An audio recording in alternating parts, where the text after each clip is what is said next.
राशीसाठी गुरुचं गोचर व्ययभावातून सुरू झालेला आहे आणि हा जो व्ययभाव आहे हा खर्च दाखवतो, तुम्ही केलेला त्याग दाखवतो, परदेशागमन, लांबचे प्रवास, रुग्णालय, निद्रा, अध्यात्म, गुप्त शत्रू आणि मोक्ष यांचा तो मानला जातो. म्हणून या काळात अनेक सिंह राशीच्या व्यक्तींसाठी हा जो काळ आहे हा अंतर्गत बदलांचाच असणार आहे. एक ठीक आहे, गेल्या काही वर्षात आपण मोठ्या अपेक्षा ठेवला, मोठी ध्येय बाळगली, मोठ्या योजना मनात ठेवल्या, परंतु या काळात गुरु काय करेल, शक्यतो तुमची कामं जी आहेत ना ती अपेक्षित वेगाने पुढे सरकू देणार नाही. काही वेळात कसं आहे, मेहनत सुरू असते पण परिणाम उशिरा मिळतात हे माहित आहे, आणि काही वेळा लोकांकडून अपेक्षित सहकार्य पण मिळत नाहीये, याचा अनुभव तुम्ही घेतलेला आहे. आणि काही वेळा तुम्ही स्वतःला सिद्ध करण्यासाठी पूर्वीपेक्षा जास्त प्रयत्न केलेत, याचा अर्थ अपयश असा नाहीये ना, ही एक संयमाची परीक्षाच असणार आहे. खर्च आणि आर्थिक वास्तव थोडं लक्षात घ्या. कसं आहे, हा गुरु अनेकदा खर्च वाढवतो, मात्र प्रत्येक खर्च वाईट असेलच असं नाहीये ना.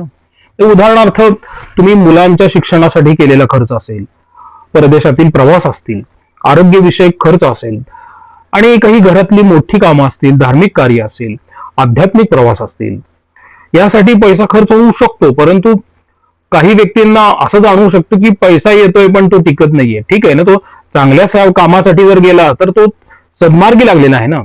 म्हणून बचतीपेक्षा खर्च जास्त वाढले ना तर थोडा आर्थिक ताण सिंह राशी व्यक्तींना या काळात जाणवेल. आता याच्यामध्ये मानसिक स्थिती कशी असेल, या गोचरीचा सर्वात मोठा परिणाम जो आहे ना, मानसिक स्थितीवरच आहे. मुळात तुमची जी रास आहे ना ही सामान्यतः लोकांमध्ये राहायला आवडणारी आहे, नेतृत्व करायला आवडणारी आहे, इतरांवरती प्रभाव टाकायला आवडणारे. पण या काळात काही व्यक्तींना एकांताची गरज वाटेल. काही वेळा असं होतं की लोकांपासून आपण थोडे दूर राहण्याची इच्छा ठेवतो, जुने प्रसंग आठवतात, भविष्याबद्दल पण काही विचार येतात, आणि मग जीवनाचा अर्थ शोधण्याची एक प्रक्रिया चालू होत असते. काहींना या काळामध्ये थोडंसं निराश झाल्यासारखं वाटेल, पण ती वेळ काही फार नकारात्मक असेल असं नाहीये ना. अनेक वेळा अंतर्मुखता व्यक्तीला अधिक मॅच्युअर बनवते, परिपक्व बनवते. म्हणून आध्यात्मिक जागृती पण हा गुरु करून देतो, आणि हाच मोठा सकारात्मक भाग आहे सध्या तरी सिंह राशींना. म्हणून ह्या व्यक्तींना ध्यान करण्याची आवड लागू शकते. जप, नामस्मरण, तीर्थयात्रा, वेगवेगळ्या सद्गुरूंचे मार्गदर्शन घेणे, धार्मिक वाचन करणे याकडे त्यांचा ओढा वाटू शकतो. किंवा मग काहीतरी पारमार्थिक काम करणं. कसं आहे, पूर्वी फक्त बाह्य यश महत्वाचं वाटलं, पण आता मानसिक शांततेचे मूल्य तुम्ही समजून घ्या. एक गोष्ट सांगतो बरं का, की हा गुरु अनेक वेळा संरक्षण देईल पण उघडपणे लाभ देत नाहीये.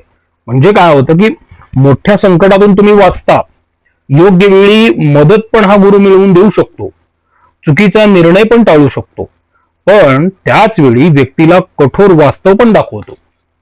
कसं आहे की काही सिंह राशीच्या लोकांना या काळात असं वाटेल बरं का, की सर्वच लोक आपले नसतात, सर्वच योजना ह्या यशस्वी होत नसतात, आणि प्रत्येक लढाई ही लढण्यासारखी पण नसते, आणि हेच या गोचरीचे खरे शिक्षण असू शकते. म्हणून मला सुरुवातीलाच असं सांगू वाटतं की गुरु हा सिंह राशीसाठी झटपट यश, मोठा पैसा किंवा सतत काही ना काहीतरी देणारा नाहीये सध्या तरी. तो तुम्हाला आध्यात्मिक वाढ देईल, मानसिक परिपक्वता देईल, चुकीच्या गोष्टींपासून संरक्षण देऊ शकतो, अंतर्मनातील थोडं परिवर्तन घडवून आणेल, भविष्यासाठी एक चांगली तयारी करून देईल. काही वेळा काय होतं, तुमच्यासाठी जे चालू असलेलं सध्याचं राहूचं गोचर आहे ना, एक आभासी वातावरण तयार करतं की ते एक प्रकारचं प्रलोभन आहे, आणि त्या प्रलोभनापासून हा गुरु तुमची आता सुटका करेल. त्यामुळे तुम्हाला असं वाटतं की माझ्यामध्ये काही ना काहीतरी संभाव्य अडचणी येत आहेत, पण कठोर सत्य असं आहे की हा गुरु तुम्हाला काही ना काहीतरी सत्य जे डोळे उघडणार आहे हे तुमच्या समोर आणेल. कारण की हा गुरु नेहमीच काही आरामदायक गोचरीचा मानलेला नाही. अनेक वेळा हे जे गुरुचं गोचर आहे ना हे विचार करायला भाग पाडते आणि वास्तवाची जाणीव करून देतेच. आणि काही सिंह राशीच्या व्यक्तींना या काळात असं वाटेल की त्यांच्या मेहनतीला तुलनेत फळ फार कमी मिळते, आणि त्यांना परिणाम उशिरा मिळतोय, त्यामुळे ते थोडे नैराश झालेले वाटू शकतात. विशेषतः नोकरीमध्ये म्हणजे अपेक्षित प्रमोशन मिळत नाही, पुढे ढकललं जातं, वरिष्ठांकडून अपेक्षित सहकार्य मिळत नाही, तुमच्या कामाचे श्रेय दुसऱ्या व्यक्तीला मिळते, अतिरिक्त कामाचा भार वाढतो, कार्यालयीन राजकारण वाढतं, पॉलिटिक्स वाढतं ऑफिसमधलं, आणि मानसिक ताण निर्माण होतो. आणि काही लोकांना असं वाटतं की मी इतकं दिलं नोकरीमध्ये पण मला काही परत मिळालं का, असा प्रश्न वाटतो. आणि व्यावसायिकांसाठी देखील हीच परिस्थिती थोडी मिश्र स्वरूपाची असू शकते. म्हणजे ग्राहक वाढले तरी नफा अपेक्षेप्रमाणे वाढणार नाही, थकबाकी अडकू शकते, तुमचे पार्टनर्स किंवा कर्मचारी यांच्यामुळे त्रास होऊ शकतो, आणि चुकीच्या विस्तारामुळे आर्थिक ताण निर्माण होतो. फक्त रोख प्रवाहावरती तो तुमचा दबाव वाढेल, म्हणजे कॅश फ्लो कुठेतरी अडचणीत आला असं तुम्हाला वाटेल. त्यामुळे तुम्ही आर्थिक नियोजन व्यवस्थित करा आतापासूनच. आणि द्वादश भावाचा अजून एक पैलू असा आहे की तो अदृश्य नुकसान करतो. हे नुकसान नेहमी पैशांचेच असेल असं नाही हो. अदृश्य नुकसान म्हणजे काय? लक्षात घ्या, वेळ वाया घालवणे, चुकीच्या लोकांवर विश्वास ठेवणे, निरर्थक वादांमध्ये उगाच ऊर्जा खर्च करणे, मानसिक थकवा, झोपेच्या समस्या, संततीची चिंता यांचं स्वरूपात देखील तुमचं नुकसान घडू शकतं. आणि काही सिंह राशीच्या व्यक्तींना या काळात एक कठोर सत्य स्वीकारावं लागेल. ते म्हणजे काय की फक्त आत्मविश्वास पुरेसा नाहीये. प्रत्येक वेळी योजनेला योग्य वेळ पाहिजे, योग्य नियोजन पाहिजे, योग्य लोकांची साथ पण आवश्यक असते. त्यामुळे हा काळ अहंकार आणि या वास्तव मधला फरक तुम्हाला दाखवून देईल.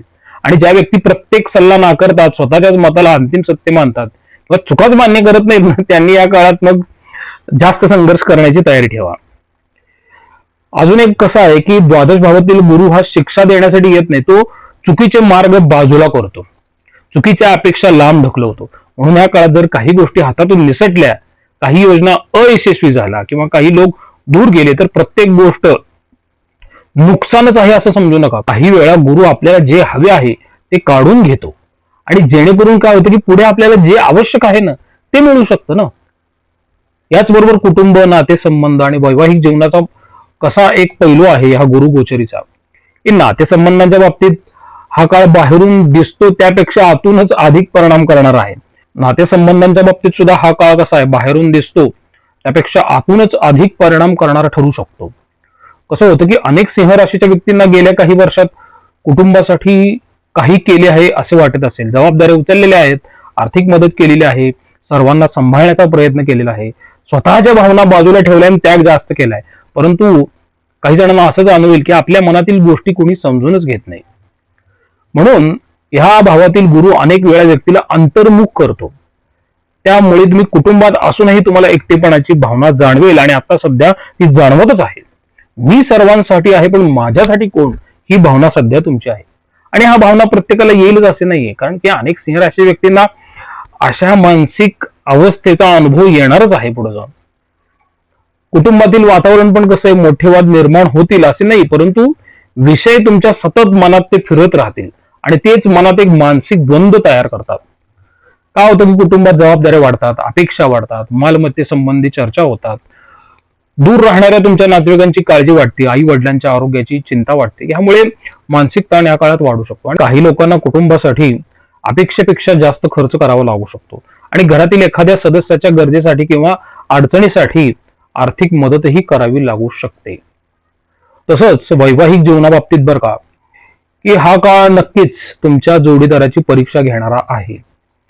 येथे समस्या नेहमी काही भांडणाच्या स्वरूपात येईल असं नाही, भांडण होतील असं नाहीये बरं का.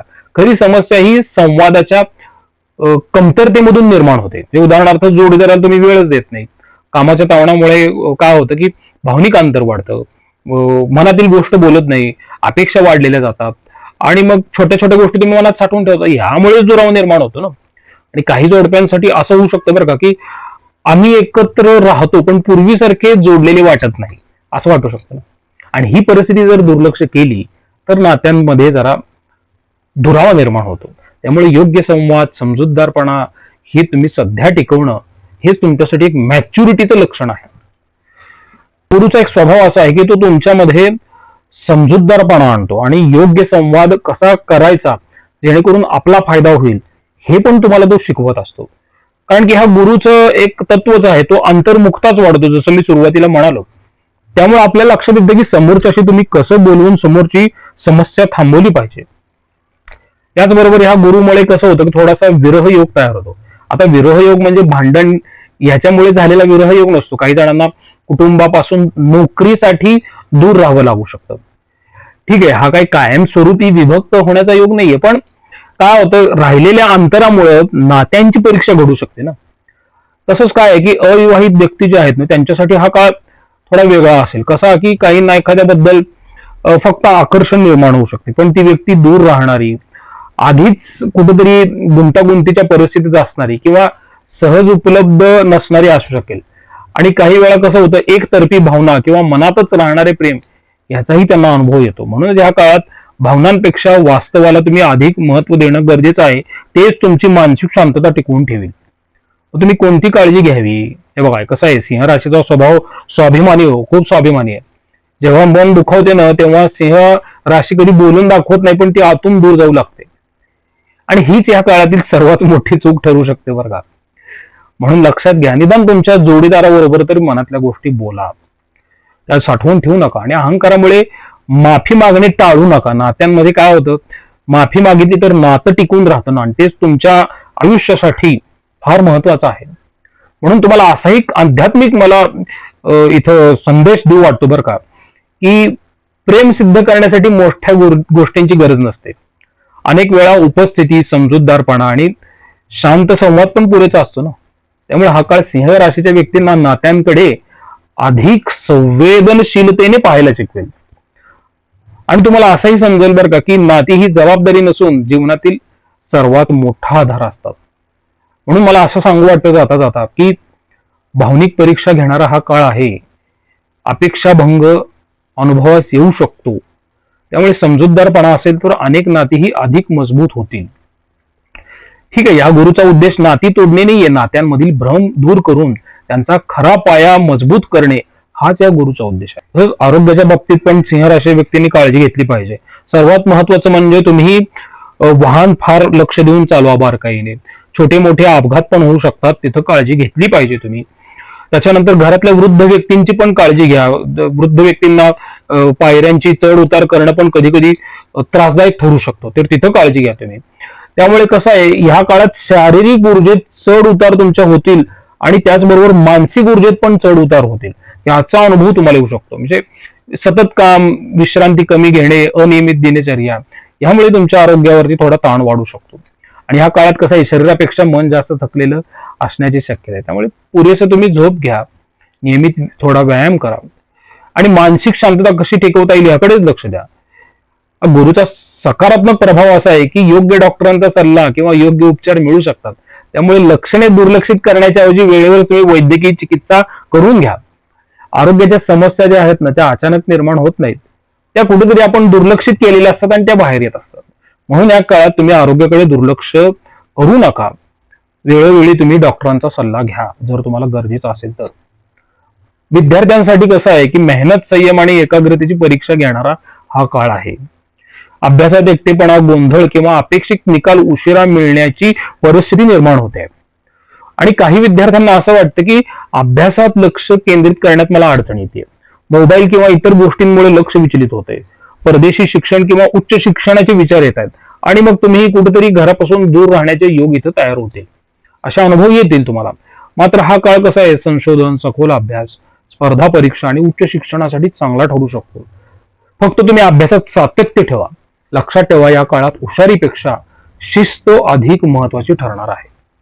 शेवटच्या क्षणी अभ्यास करण्याच्या ऐवजी नियमित तयारी करणाऱ्या विद्यार्थ्यांना गुरुचे चांगले फळ मिळेल. त्यामुळे मला असं सांगू वाटतं बरं का, जरी हा गुरु सिंह राशीसाठी 12व्या भावात असला तरी काही क्षेत्रांमध्ये संयम, प्रतीक्षा, आत्मपरीक्षणाची गरज निर्माण करत असला तरीही हा काळ घाबरण्याचा नाहीये. अनेक वेळा जीवनातील सर्वात मोठी प्रगती बाहेरून दिसत नाही हो, ती आतून घडते.